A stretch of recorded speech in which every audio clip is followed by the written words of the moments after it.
Here we're going to talk about installing a B4L Airtronic heater into a Ford Transit van. As you can see, this is a full size, extended length, extended height van. But still, I did not want to put a giant box right here as normal people do. And I do not have space under my passenger seat because that's where I have my stock heater that runs when the car runs. So what I decided to do is install the heater under the car and run the intake and exhaust through the frame. The intake is in the A-pillar next to the driver's side door, and the exhaust is coming through the wall behind the sliding door. As you can see, there's a pipe coming through the frame on the bottom, and it will go under the car, and I'll show you to you more. The thermostat was installed right here on the opposite side of the blower output to help with the flow of air. All right, let's look outside.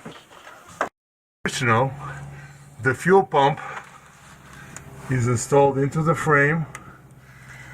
The fuel line is going into the auxiliary connection of this extra large 29-gallon capacity tank. The fuel pump power is going underneath the fuel tank through the frame to the other side. The main part of the install was putting this big metal box you order from Kiev, Ukraine on eBay. This is designed specifically to hold a larger 4 series heater as opposed to the smaller 2 series heater. It has a lid with wing nuts right here. I chose to install it sideways, where the heater comes in through this lid, and the exhaust and the intake come out the back. You can see the exhaust right here. This is the rear tire, and the combustion intake is ran right here and pointed backwards.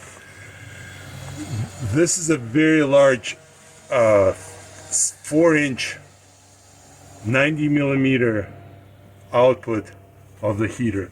I had to cut a hole right here for to feed this, and then another hole inside the wall.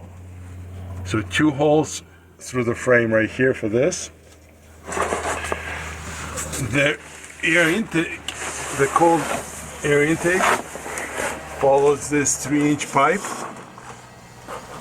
to the bottom of the A-frame, where already there's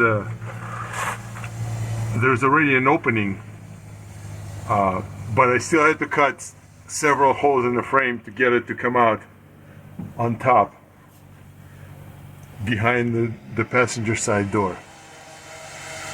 These connectors right here will need to be wrapped up to protect it more. This wire will need to be cut, but otherwise it's ready to go.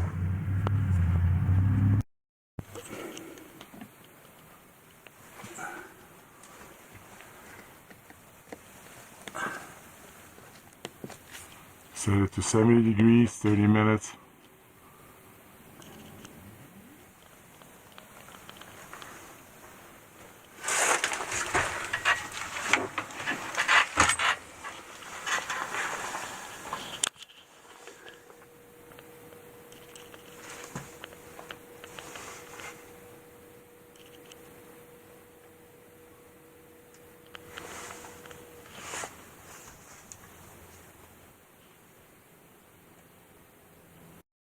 It took a few minutes for it to warm up, but now it's blowing scorching hot air out of this large vent that can be moved and adjusted.